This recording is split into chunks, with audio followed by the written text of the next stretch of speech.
Сәлеметсіңдер ме балалар? 4-ші сынып әдебиеттік оқу пәні.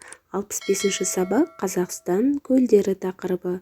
Сабақтың мақсаты сөйлеу барысында мақал-мәтелді қолданамын, шығармашылық жұмыс жасаймын. Біліміңді қолдан. Бірінші тапсырма: Қазақстанның қандай көлдерін білесің? Жалпы Қазақстанда балалар 48.262 көлдер бар екен. Каспий теңізі де Қазақстандағы ең ірі көлдердің бірі болып есептеледі екен. Солардың ішінде ауданы бойынша ірілері Каспий теңізі, Балқаш көлі, Арал теңізі, Солтүстік Арал теңізі, Алакөл, Зайсан және Теңіз көлі. Ал балалар, сендер осылардың ішінен қайсысын білесіңдер? Сол көлдердің аттарын ғана жазып өтесіңдер. Бүгінгі жаңа сабағымыздың авторымен танысайық. Өтебай Тұрманжанов 1905-1978 жылдар аралығында өмір сүрген ақын. Өтебай Тұрманжанов бұрынғы оңтүстік Қазақстан облысы Бөген ауданы Жалғызағаш ауылында дүниеге келген. Ақынның 50-ге тарта кітабы жарық көрді. Өтебай Тұрманжановтың шығармалары негізінен балаларға арналды. Түсініп оқы. Балқаш көлге барайық.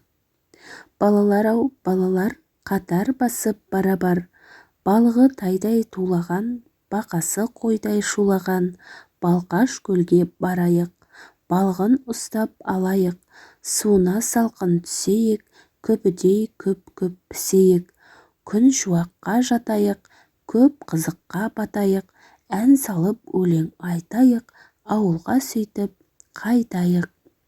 Өлеңнің авторы Өтебай Тұрманжанов. Сөздікпен жұмыс. Күбі бұл ағаштан жасалған қымыз, іркіт пісетін ыдыс. Көл. Жатыр әсем көл тұнып, көзіндей жас ботаның. Құшақтаймын толқынын, қуанышқа батамын. Жағадағы тал құрақ өзін содан көреді. Қозылардай жамырап, құстар ұшып келеді. Күлімсіреп күн-күндіз көк аспанды шолады. Кешке қарай көп жұлдыз кеудесіне қонады. Әлдилейді майда жел, таң нұрланып атады. Тербетіліп айна көл жерде аунап жатады. Өлеңнің авторы Тұманбай Молдағалиев. Екінші тапсырма: ақындар сипаттау үшін қандай көркемдегіш құралдарды эпитет теңеу қолданған? Ақындар көзіндей, қозылардай, әсем, майда жел, айна көл деген теңеу және эпитет сөздер қолданған. Сипатта. Үшінші тапсырма: суреттерге қарап көлдің жағасын сипаттап жаз. Көл өте үлкен, терең, суы тап-таза. Батып бара жатқан күннің сәулесі мөлдір суға шағылысып тұр. Керемет көрініс, балалар. Төртінші тапсырма: көл суының адамға пайдасы туралы не білесің? Көл суының адамзатқа пайдасы мол. Ең бірінші себеп көл суы тұщы су болғандықтан, яғни адам ауыз су ретінде мал суаруға және егін мен көл алқаптарын суаруға қолданса болады. Бұлар көлдің шаруашылыққа пайдасы. Сондай-ақ кейбір көлдердің емдік қасиеттері де бар.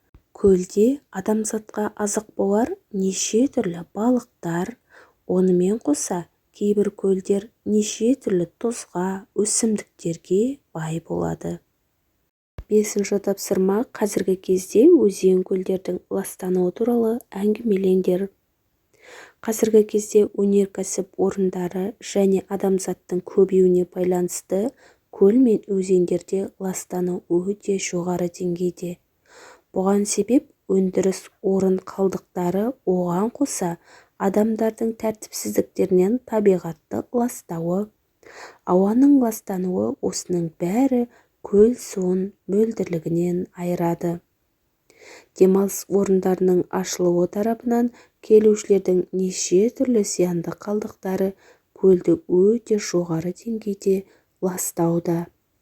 Тыңда, 6-шы тапсырма экологиялық мәселелер шешілмесе не болуы мүмкін? Экологиялық мәселелер шешілмесе табиғатқа зиян келіп, ауа бұзылып, адам денсаулығына қауіп тудыруы мүмкін. Ойлан, 7-ші тапсырма өз тарапыңнан не қосар едің?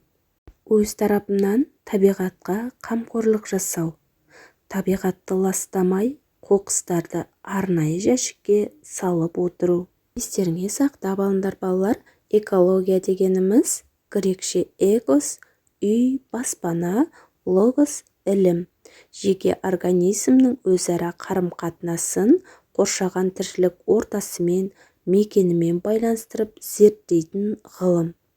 Эколог қоршаған ортаны қорғайтын маман. Қорытындыла, 8-ші тапсырма өз жеріңдегі суға байланысты экологиялық мәселелерді анықтаңдар. Мен тұратын ортада қоқыстарды суға лақтыру жағдайы көп кездеседі. Үйге тапсырма өзіңнен баста тақырыбына қысқаша ойыңды жаз. Қоршаған ортаны қорғауда жеке адамның әрекеті маңызды. Егер әр адам өзінің іс-әрекетінде табиғатқа қамқорлық жасаса, болашақ ұрпаққа таза және әдемі әлем қалдыра аламыз. Қоршаған ортаны қорғау біздің қолымызда. Ол үшін әрқайсымыз өзімізден бастауымыз керек. Табиғатты қорғау үшін біз қоқысты дұрыс тастау, энергияны үнемдеу, қайта өңдеу, ағаш отырғызу сияқты қарапайым іс-әрекеттерді күнделікті өмірімізде орындауымыз керек. Ендеше табиғатты қорғауды өзіңнен баста, себебі табиғаттың болашағы сенің қолыңда. Балалар, осымен бүгінгі сабағымыз аяқталды. Сендерге барлық тапсырмалар түсінікті болды деген ойдамын. Балалар, егерде каналға тіркелмеген болсаңдар, осы видеоның төменгі жағындағы подписаться батырмасын басып, каналға тіркеліп, лайк басып кетуді ұмытпаңдар. Келесі жаңа сабақта кездескенше сау болыңдар.